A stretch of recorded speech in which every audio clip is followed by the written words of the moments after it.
महादेव की लीला को कोई नहीं समझ सकता। वह कब क्या कर दे यह कोई नहीं जानता। वह झोंपड़ी में रहने वाले को राजा और महलों में रहने वाले को जमीन पर ला सकते हैं। वह पल में क्या से क्या कर दे यह कोई नहीं जानता। आज की कुछ ऐसी ही घटना जिसमें एक चोर में महादेव ने वास किया और तब जो हुआ उसे सुनकर आप भी दंग रह जाएंगे। दिल्ली के विकासपुरी इलाके में एक गुमनाम चोर जो कि चोरी करने के लिए उस इलाके में घूम रहा था। उसके मन में एक डर भी था कि कहीं कोई उसको पकड़ न ले, पर फिर भी छिपता छुपाता वो रात के अंधेरे में आगे बढ़ता जा रहा था। उसे वहां पर एक घर दिखाई दिया जो कि काफी शांत लग रहा था। उस घर में कोई भी रोशनी नहीं जग रही थी। उस चोर के लिए यह एक अच्छा मौका था। वह दीवार फांद कर घर के अंदर गया और खिड़की के सहारे घर के अंदर चला गया। उसे काफी खुशी थी कि आज तो इस घर में वह काफी कीमती सामान चोरी कर लेगा। वह चुपचाप घर में कीमती सामान ढूंढने लगा, पर उसने देखा कि घर तो खाली पड़ा है। कीमती सामान तो क्या, जो सामान पड़ा है वो भी किसी काम का नहीं है। उसने घर के सारे कमरों को चेक किया, पर उसे कुछ भी नहीं मिला।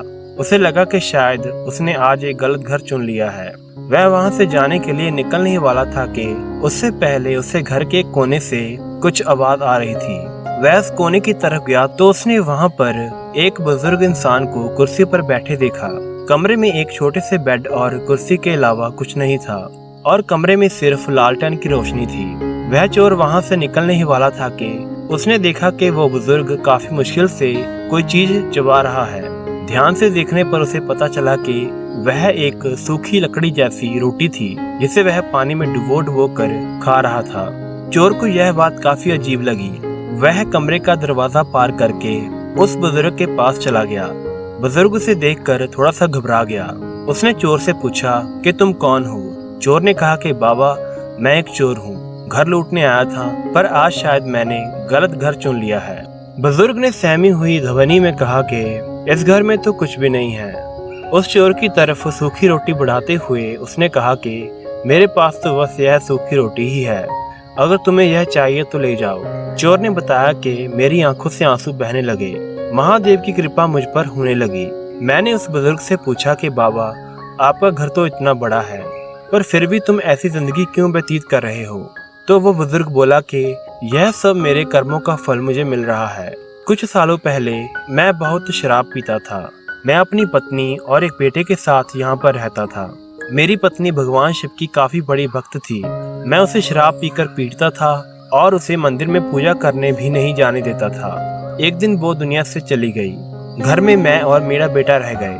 अपनी माँ की मौत के कुछ महीनों के बाद ही वह अमेरिका चला गया और कभी लौटकर नहीं आया। उसने मेरे साथ सारे रिश्ते तोड़ लिए हैं, क्योंकि वह अपनी माँ से काफी प्यार करता था और वह सोचता है कि उसकी माँ की मौत की वजह मैं हूँ। अब घर में काफी समय से कोई नहीं आया।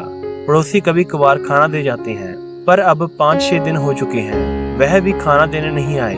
अब इतने दिनों से यह सूखी रोटी खा रहा हूँ। इतने सालों के बाद तुम पहले व्यक्ति हो जो मुझसे मिलने आए हो। मैंने उस बुजुर्ग को 5000 रुपए देने की कोशिश की, पर उसने कहा कि मुझे पैसे नहीं चाहिए, बस तू कभी कभी मुझे मिलने आ जाया कर। उस रात मैं काफी समय तक उस बुजुर्ग के पास बैठा रहा। महादेव की कृपा मुझ पर बरस रही थी। अगली सुबह मैं एक एनजीओ में गया और उन्हें सारी बात बताई। वो बुजुर्ग को अपने साथ ले गए और उनकी अच्छे से देखभाल शुरू कर दी। मैं समय समय पर एनजीओ वालों को बुजुर्ग की देखभाल के लिए पैसे देता रहता हूँ और हर रविवार उनसे मिलने जाता हूँ और हम महादेव के मंदिर में दर्शन करने भी इकट्ठे जाते हैं। महादेव की कृपा से 2 जिंदगियां नरक से निकल गई। अब मैं भी चोरी छोड़कर महादेव के नाम का जाप करता हूँ और मेहनत करता हूँ। हर हर महादेव।